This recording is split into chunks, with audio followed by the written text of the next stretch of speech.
নমস্কাৰ প্ৰিয় দৰ্শক, মই ইন্দ্ৰাণী আপোনালোক আটাইকে পুনৰ এবাৰ মোৰ পাকঘৰত স্বাগতম জনাইছোঁ।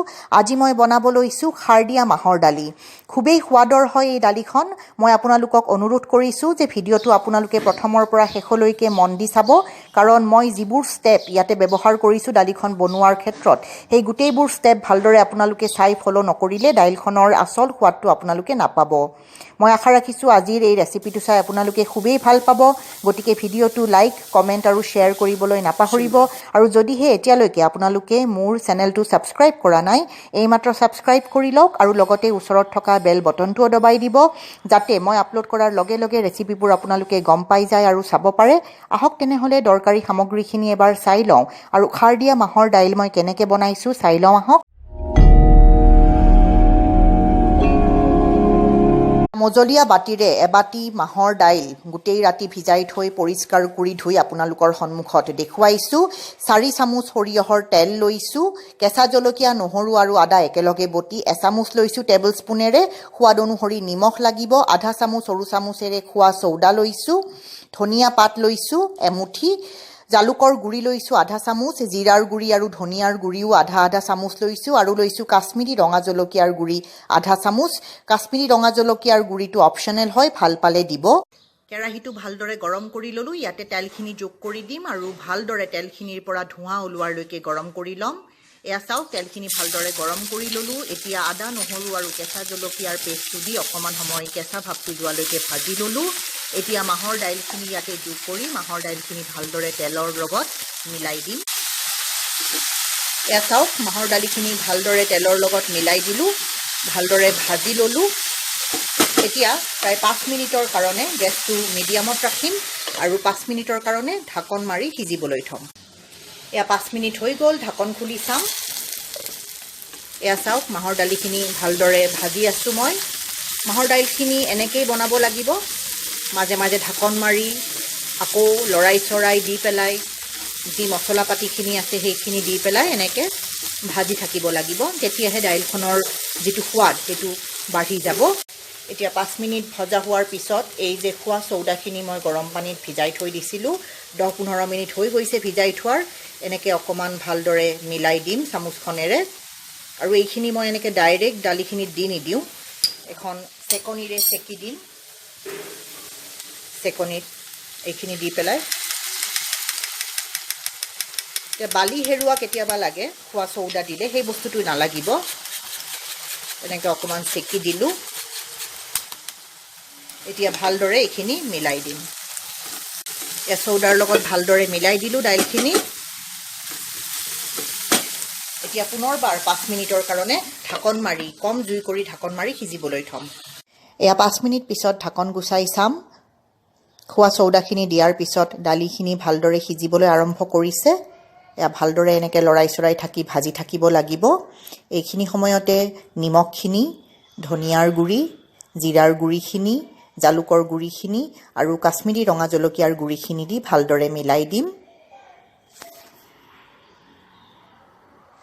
এয়া মছলাখিনি ভালদৰে মিক্স কৰি দিলোঁ দাইলখিনিৰ লগত।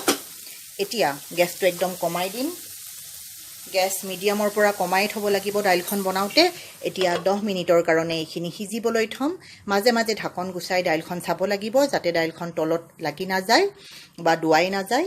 মাজে মাজে ঢাকন খুলি অকণমান লৰাই চৰাই দিব লাগিব। 10 মিনিটৰ কাৰণে ঢাকন মাৰি থৈছোঁ।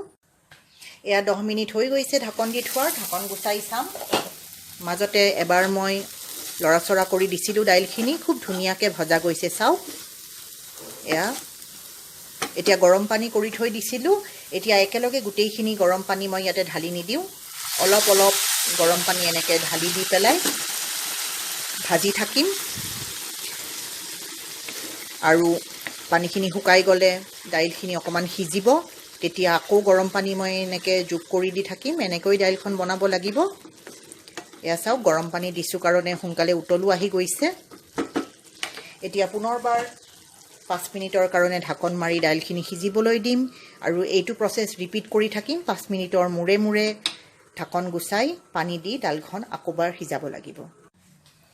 পানী দিয়াৰ পিছত 5 মিনিট হৈ গৈছে। ঢাকনখন খুলি চাম। এয়া আপোনালোকে চাব পাৰিছে পানী একদম শুকাই গৈছে চাওক। ভালদৰে অকণমান লৰা চৰা কৰি দি পেলাই ইয়াতে পুনৰবাৰ গৰম পানী যোগ কৰিব লাগিব আৰু এইদৰে বাৰে বাৰে এনেকৈ পানী দি থাকিব লাগিব যেতিয়ালৈকে দাইলখন একদম ভালদৰে গলি যোৱাৰ নিচিনা নহয় তেতিয়ালৈকে। এয়া পুনৰবাৰ পানী দিলোঁ, ভালদৰে মিলাই দিম আৰু 5 মিনিটৰ কাৰণে মিডিয়াম বা কম গেছত ঢাকন মাৰি সিজিবলৈ থ'ম।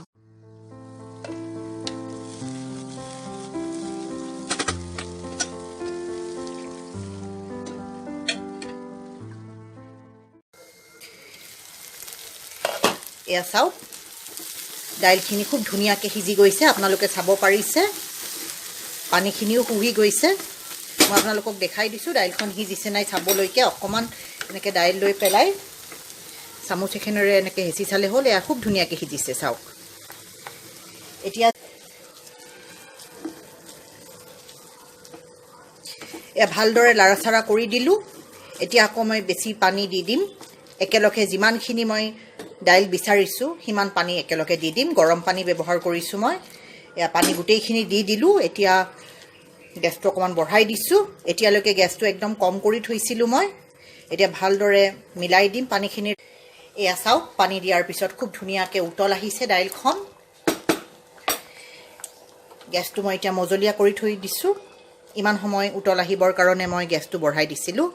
এতিয়া ঘুটনিৰে অকণমান এনেকৈ ঘুটি দিম যাতে দাইলখন খুব ভালকৈ মিক্স হৈ যায় আৰু গলি যোৱাৰ নিচিনা হয়। এয়া দাইলখন ঘুটনিৰে ভালদৰে ঘুটি দিলোঁ। আপোনালোকে চাব পাৰিছে খুব ধুনীয়াকৈ দাইলখন গলি গৈছে। এতিয়া আৰু ঢাকন মাৰিব নালাগে।